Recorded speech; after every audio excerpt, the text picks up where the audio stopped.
La migration. La migration vers l'Europe via l'océan Atlantique et la mer Méditerranée devient de jour en jour plus grandissante.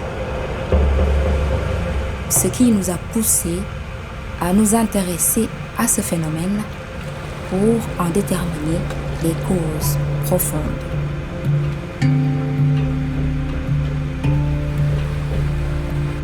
Au Sénégal, dans ce pays d'Afrique de l'Ouest, largement ouvert sur l'océan Atlantique avec plus de 700 km de côte, les régions Dakar et Thiès, qui constituent à la fois des zones de départ et de transit, sont les plus impactées.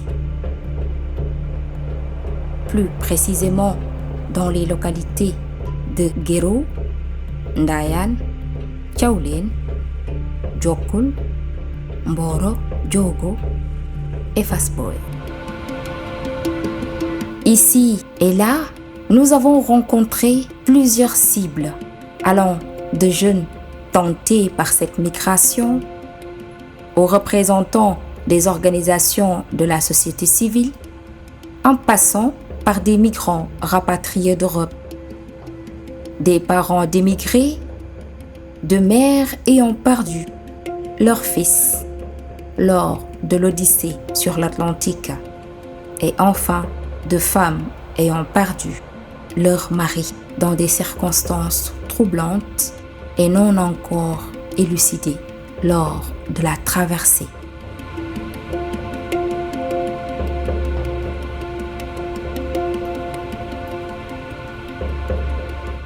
Fatou Diouf, cette jeune femme de 22 ans, mère d'un enfant d'un peu plus d'1 an, nous raconte comment elle a perdu son mari à cause de ce phénomène.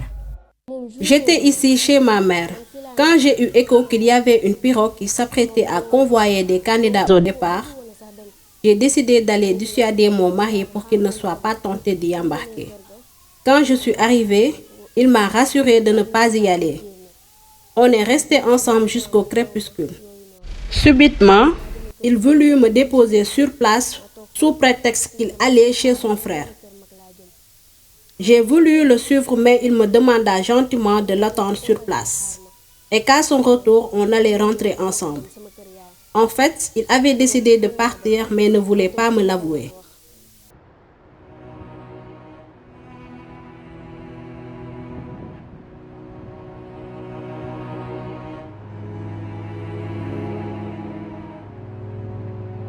Son mari a été atteint par balle à la jambe pendant l'embarquement qui a finalement échoué.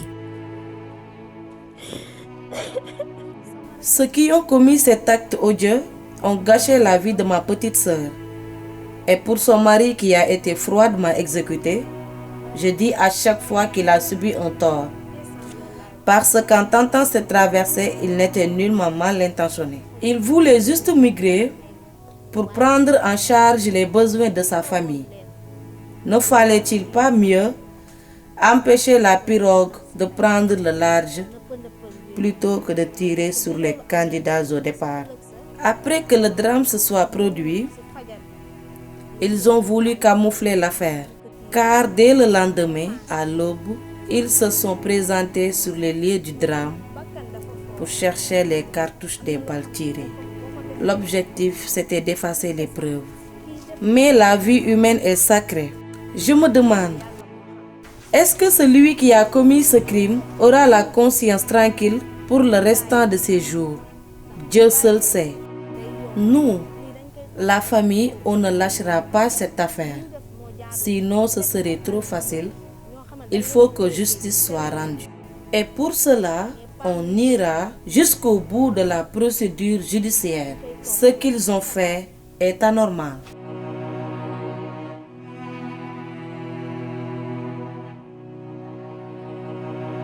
Halima Baron, elle aussi a perdu son mari dans la mer. Nous les avons rencontrés, elle et son fils. Mon mari était un navigateur.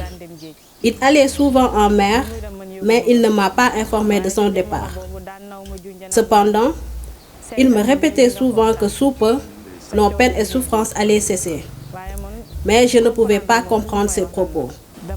Il était à Guéro et moi à Ndayan.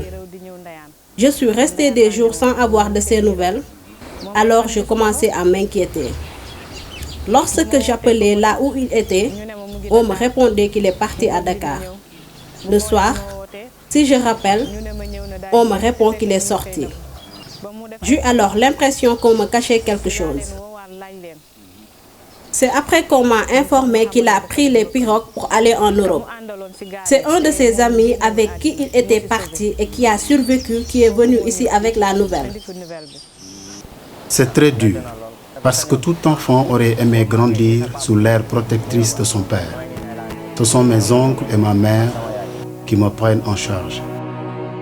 Sokhna Fatou Dia a aussi vu son fils footballeur perdre la vie dans cette traversée alors qu'elle n'était même pas au courant de son départ.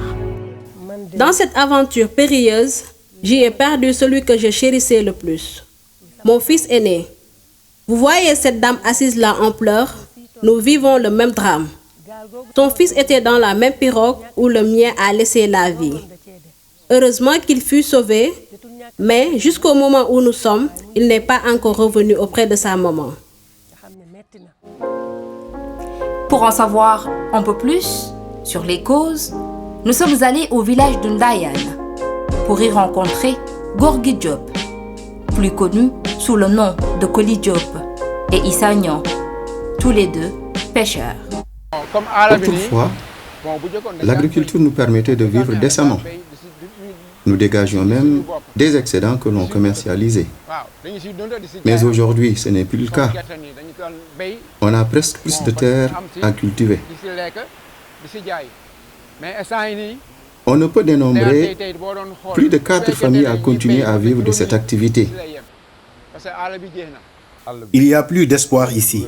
L'État s'est accaparé de nos terres, qui plus est, a livré nos eaux au pillage des bateaux étrangers à qui il attribue sans retenue des licences de pêche. À présent, la seule alternative qui s'offre à nous, c'est l'émigration, d'où le phénomène Barça ou Barça, Barcelone ou la mort. Ainsi, ceux qui parviennent à mobiliser 600 à 700 000 francs CFA embarquent dans des pirogues au risque de leur vie pour aller en Espagne. La pêche est devenue la principale activité pour survivre. Nos eaux étaient particulièrement poissonneuses. On y pêchait beaucoup d'espèces, notamment les merues. Mais aujourd'hui, on est au regret de constater que ces temps sont révolus. Et cela est dû en grande partie à la forte présence des bateaux étrangers, notamment chinois, qui pillent nos eaux sans discernement. Je vous dis que les bateaux étrangers nous causent beaucoup de dommages. En plus de nous priver de la ressource halieutique, ils détruisent également notre matériel de pêche. S'ils nous remboursaient tout ce qu'ils nous ont endommagé, comme matériel depuis quelques décennies, nous serions tous devenus des milliardaires. À Diokoul, on a rencontré Ibrahim Omar, président du quai de pêche de Rufisque. Il n'y a plus rien ni en mer. On n'a plus d'espoir. Toutes nos ressources halieutiques ont été pillées. Toutes ces pirogues que vous voyez flotter devant devaient être présentement en haute mer en train de pêcher. Mais la moitié de nos pirogues ont jeté l'ancre. S'agissant des terres de culture que nous avaient léguées nos parents, on en a fait des parcelles à usage d'habitation qui s'étendent jusqu'à hauteur de l'autoroute à péage. Les usines implantées dans la zone et qui devaient nous soutenir ne nous sont pas d'un grand apport. Économiquement, elles se tirent d'affaire. C'est la raison pour laquelle elles devraient davantage appuyer les populations, notamment en matière d'infrastructure. Les jeunes, après avoir tout essayé en vain, ont vu que la seule solution, c'est de prendre les pirogues pour aller en Espagne. Parce qu'ils pensent que là-bas, au moins, ça ira mieux. Ceux qui étaient partis l'année dernière ont pu réaliser ce qu'ils ne pouvaient avoir s'ils étaient restés. Et ce sont eux d'ailleurs les principaux payeurs sociaux de la communauté. Donc du coup, les jeunes qui étaient restés se disent « Pourquoi ne pas tenter la traversée maritime comme eux ?» D'autant qu'ils sont des pêcheurs comme eux, qui savent naviguer comme eux et donc qui doivent pouvoir voyager comme eux. À Fass Boye, nous avons rencontré Aminata Boye et Ngalam Ndoye, tous deux rapatriés. J'ai toujours voulu voyager pour subvenir aux besoins de ma famille. C'est qu'ici à Fass Boye, il est arrivé un moment où on ne pouvait plus vivre de notre activité qu'est la pêche. Il nous arrivait très souvent de ne même plus être capable d'assurer la dépense quotidienne. Cela nous a plongés dans de véritables difficultés. Au même moment, on voyait certains de nos amis émigrés réaliser des choses extraordinaires que nous ne sommes, nous, capables de réaliser. Cela nous a surtout poussé à prendre les pirogues pour tenter d'aller en Espagne. C'est vrai que ce voyage est un grand risque car tu peux y trouver le bonheur, mais aussi tu peux y perdre la vie. Seuls ceux qui y sont partis peuvent vous le raconter. Je suis entré par les îles Canaries, plus particulièrement par Las Palmas. Mais une fois sur place, j'ai été accusé d'être capitaine de navire et arrêté et jugé. Ainsi, j'ai été interné en prison pendant une durée de 3 ans. En pleine mer, quand nos provisions ont fini, nous avons commencé vraiment à souffrir. Heureusement qu'un bateau étranger nous a trouvés, secourus, puis ramenés au Maroc. Après avoir purgé ma peine de 3 ans, je devais être entièrement libre. Mais malheureusement, ce ne fut le cas. On a confisqué mes affaires, notamment mon sac, et on m'embarqua dans une voiture de police pour aller me retenir à nouveau dans un centre de rétention pendant 3 jours. Dans ce centre, les conditions étaient inhumaines, pires que celles vécues en prison. On ne pouvait téléphoner. On ne mangeait qu'une seule fois par jour. Après ces 3 jours de rétention, nous fûmes menottés, embarqués de force dans un avion et débarqués au Sénégal pour nous replonger dans des difficultés. À Tchaoulène, nous nous sommes entretenus avec l'Anandoy, aussi rapatrié. Autrefois, j'avais pris le désert pour aller en Espagne. Mais c'est par la mer que j'y suis arrivé. Une fois là-bas, j'ai rejoint ma communauté. La migration n'avait pas cette ampleur. Ils étaient très peu nombreux les jeunes à tenter l'immigration. On nous rapporte même que les parents l'interdisaient à leurs enfants, car assimilant l'immigration à la perdition et à la dépravation.